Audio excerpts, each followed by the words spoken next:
விநாயகர் பிறந்த கதை தெரியுமா? பார்ப்பதற்கு முன்னாடி விநாயகரை பிடிக்குன்னு சொல்கிறவங்க மட்டும் இந்த வீடியோக்கு லைக் பண்ணுங்கள். நம்ம சேனல் சப்ஸ்கிரைப் பண்ணுங்கள். கமெண்ட்டில் விநாயகர்னு கமெண்ட் பண்ணிவிட்டு விநாயகர் ரொம்ப பிடிக்குங்கிறவங்க மட்டும் வீடியோ ஃபுல்லாக கடைசி வரை பாருங்கள்.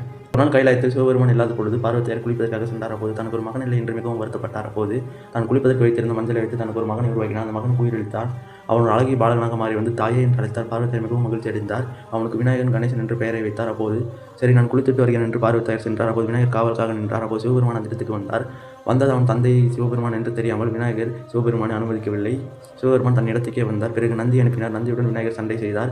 பிரம்மதேவரையும் அவமதித்தார். மகாவிஷ்ணுவையும் அவமதித்தார். சிவபெருமான் கோவப்பட்டு திரிசூலத்தை வைத்து விநாயகரின் தலையை வெட்டினார். அப்போது பார்வதியார் குளித்துவிட்டு வந்து பார்க்கும்போது தன் மகனின் தலையை தன் கணவனை வெட்டியதை பார்த்து பார்வதியார் மிகவும் வருத்தப்பட்டார். கோவப்பட்டு காளியாக மாறி நான் என் மகன் எனக்கு உயிருடன் வேண்டும், இல்லை என்றால் நான் அந்த அனைவரையும் அழித்து விடுவேன் என்று பார்வதியார் சொன்னார். அப்போது சிவபெருமான் நந்தியும் கணங்களையும் அழித்து வடக்கு திசையில் எந்த மிருகம் தலை வைத்து படுத்திருக்கிறதோ அந்த மிருகத்தின் தலை வெட்டி கொண்டு வார்கள் என்றார். அப்போது ஒரு யானை இருந்தது. யானையின் தலை வெட்டி கொண்டு வந்தார்கள். யானையின் தலையை விநாயகருக்கு பொருத்தி சிவபெருமான் உயிரளித்தார். அனைத்து தேவர்களும் விநாயகருக்கு வரமளித்தார்கள். சிவபெருமான் தன் கணங்களின் தலைவனாக நீயே இருப்பாய் என்று கணபதியாக விநாயகருக்கு வரமளித்தார். பிரம்மாவும் விஷ்ணுவும் அனைத்து தேவர்களும் எந்த காரியம் நடப்பதற்கு முன்பும் முதலில் உன்னை வழிபட்டு தான் அனைவரும் அந்த காரியத்தை தொடங்குவார்கள் என்று முதல் வழிபாடு என்று உனக்குதான் என்று பரத்தளித்தார்கள்.